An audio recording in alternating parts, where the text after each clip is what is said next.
In front of me is Google Pixel 8i, and today I would like to show you how you can change sleep time to never.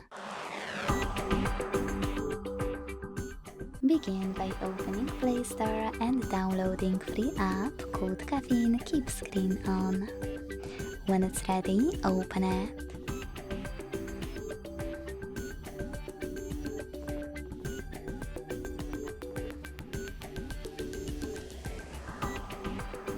Then tap on OK in Welcome pop-up. Select Timeout and make sure that Infinite is on. When you finished, go into Tab menu and edit it by clicking on this icon at the bottom right corner. Then scroll all the way down and look for Caffeine shortcut. When you find it, hold it, drag it to your current ones at the top and place it wherever you want to. Then click on the back button at the top left corner.